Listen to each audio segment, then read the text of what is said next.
Let me tell you a story. Not the kind you read in some rule book, but the sort that sneaks up on you like your own garage getting hijacked by the people who were supposed to keep things running smooth. And I'm not going to sugarcoat it for you, because honestly, the first 3 minutes of this mess felt like a bad sitcom where I was the punchline. Ever had a day where you come home and find your own driveway is missing? Yeah, well, welcome to Maplewood Heights, where justice is mostly a rumor and my HOA has more keys than sense. So, there I was just off a 12-hour shift, brain fuzzy, thinking maybe a cold soda and some quiet would salvage what was left of the afternoon.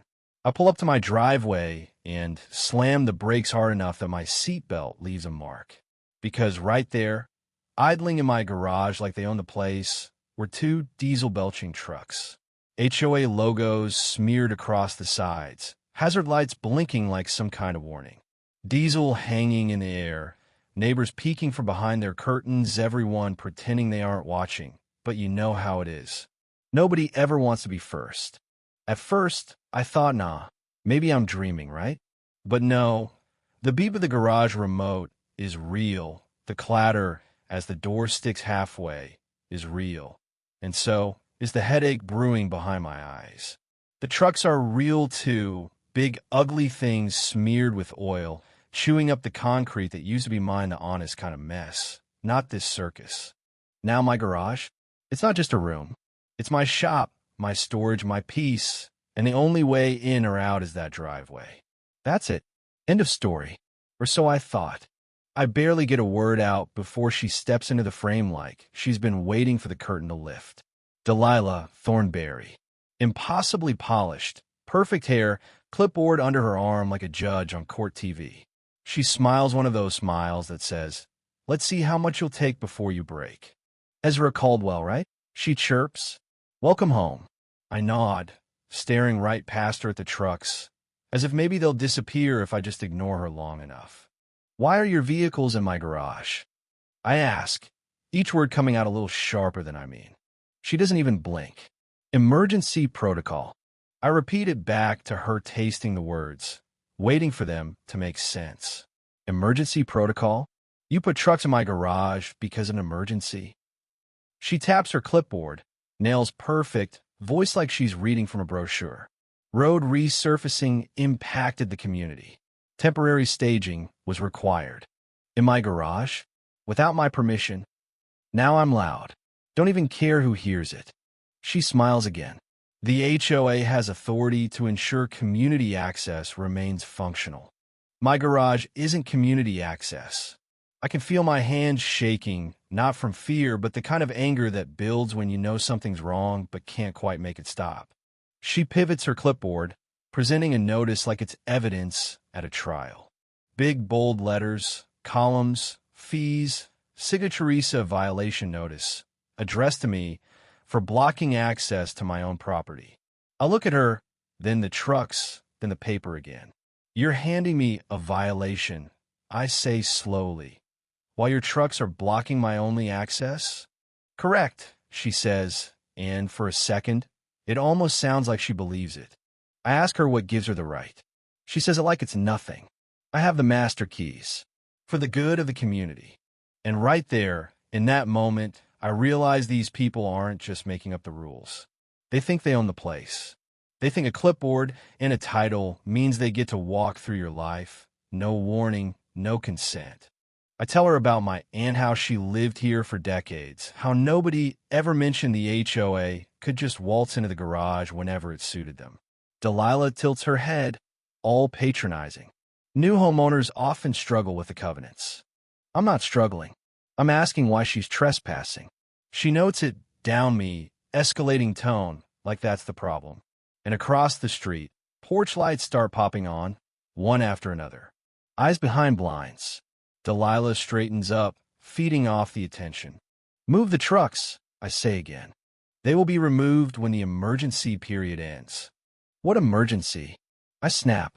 "The road crews are 2 streets over. You're using my garage as storage." She waves it off, says construction disruptions require flexibility. I tell her, flexibility means asking, not breaking in. Now, She calls me difficult. I hold up her violation, notice still warm from the printer. This is your idea of cooperation? Block my only access, then fine me for it? If you comply, the fee can be reduced, she purrs, sweet as battery acid. And that's when it clicks. This isn't about emergencies or cooperation.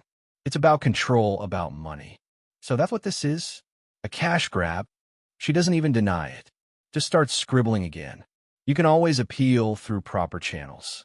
I stand in my own driveway, staring at her, at the trucks, at the line that separates what's supposed to be mine from whatever the HOA says is theirs. I'm standing in the proper channel. I tell her. This is it. She steps toward the wall switch, just to show me she can. Do not interfere with emergency operations. I'm not interfering. I say, I'm engine trespass. Now her voice goes sharp. If you obstruct HOA equipment, you will face additional enforcement. I pull out my phone. She watches like it's a gun. You calling the police? She asks, almost eager. I'm calling someone who actually has authority. I dial steady hands. Years of tool bench. Hi, non-emergency? I need an officer. Someone entered my garage without permission. Vehicles are blocking my access. Delilah's smile freezes. Then, loud enough for everyone to hear, she says, make sure you mention you're holding community property hostage. I hang up, pocket my phone, and she raises the clipboard like a judge about to pronounce sentence. For the record, you are refusing to cooperate with emergency community operations. I'm refusing to surrender my property. She leans in, low voice. You think you can win against paperwork? I look at the trucks at the garage I can't even walk into, and I know it's not about winning. I don't need to win. I just need the law to do what it's supposed to do. Her nostrils flare.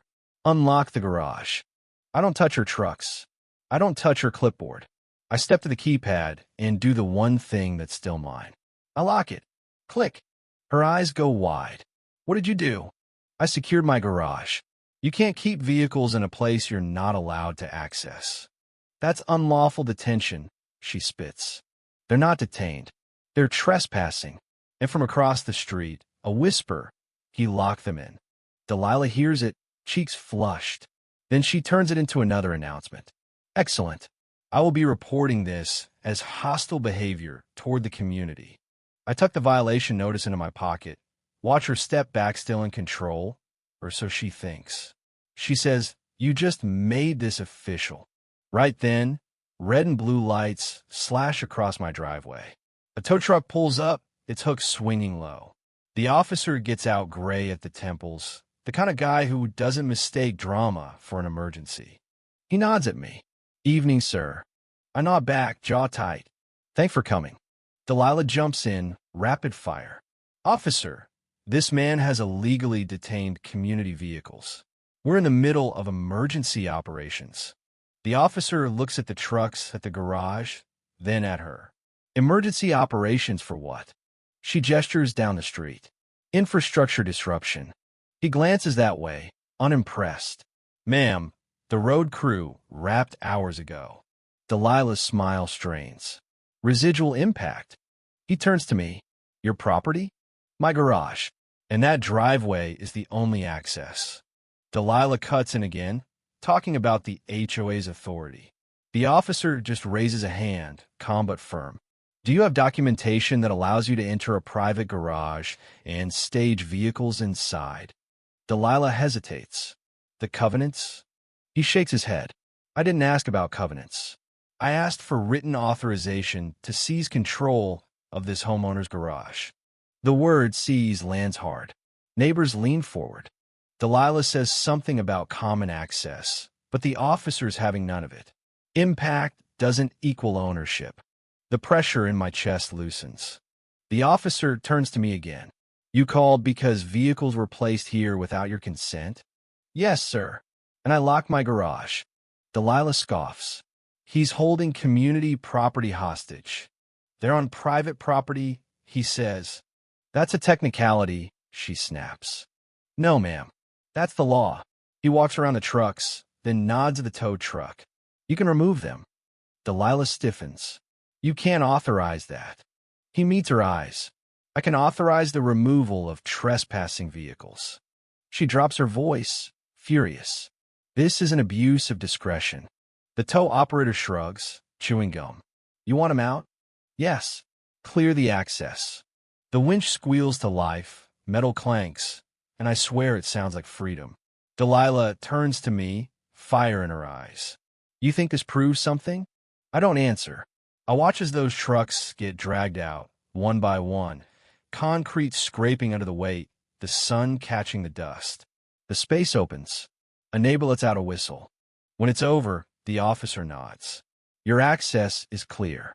Delilah's face is a mask, pinned digging into her clipboard.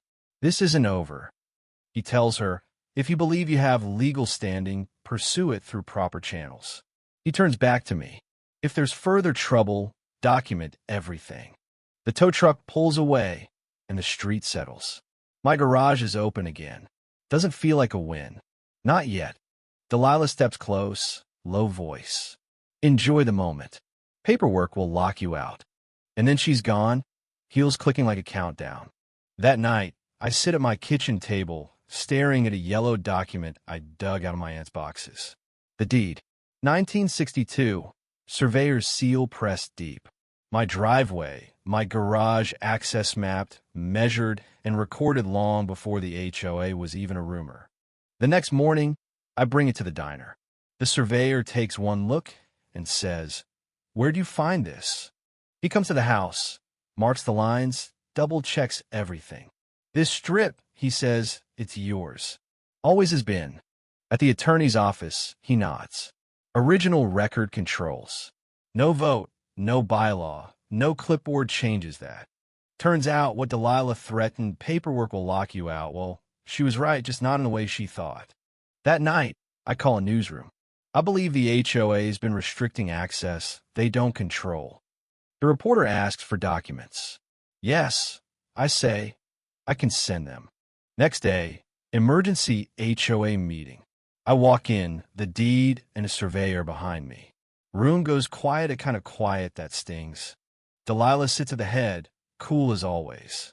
They talk about boundary issues, about escalating misunderstandings. I stand. This was never a misunderstanding. You try to seize the only access to my garage, without checking the record. Someone whispers, "What record?" I nod at the surveyor. He rolls out the map.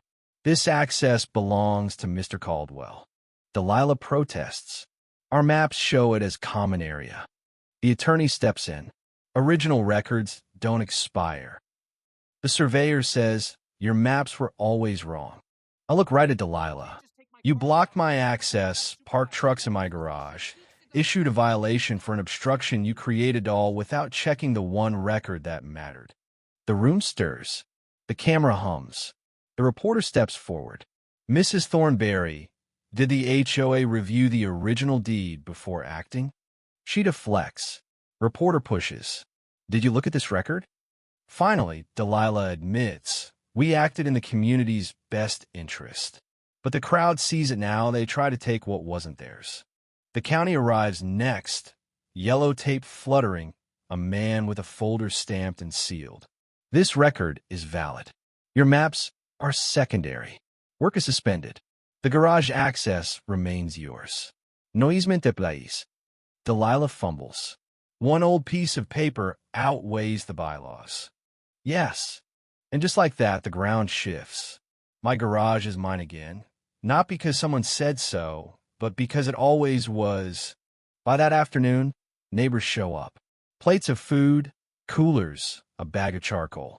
Someone says, "We figured you'd be grilling." I laugh. Wasn't planning on it. "You should," Mrs. Patterson nods. Turns out, the HOA board got replaced emergency vote. Delilah's authority didn't survive the county showing up. A new board chair stops by. Full review of access policies. No more master keys. Transparent, public. Mrs. Patterson grins. No more emergency protocols for Delilah's parking spot. He laughs, nervous. "No, ma'am." As the sun drops, a block party spills over my driveway. String lights, kids with sidewalk chalk, music low and easy. The kind of night that feels like a neighborhood breathing again. Later, the new board chair hands me the updated procedures. Your garage entry is flagged. No board action can override it. I nod. That's how it should be. As the party winds down, the reporter asks, "What do you want people to take from this?" I think of Delilah's clipboard, all the threats, all the rules. That records matter. And so does standing up when someone tells you they don't. She nods. The camera pans, wide neighbors laughing, the garage door open because I chose it, not because anyone forced me. If you're listening to this and thinking it can't happen where you live, it be so sure. Power gets comfortable when nobody pushes back. They try to lock me out with paperwork. Turns out, one old deed locked them out instead. And you? If you got a story about standing your ground, about the day you drew a line nobody else could cross-stell it. Because courage, even the quiet kind, travels farther than threats ever do.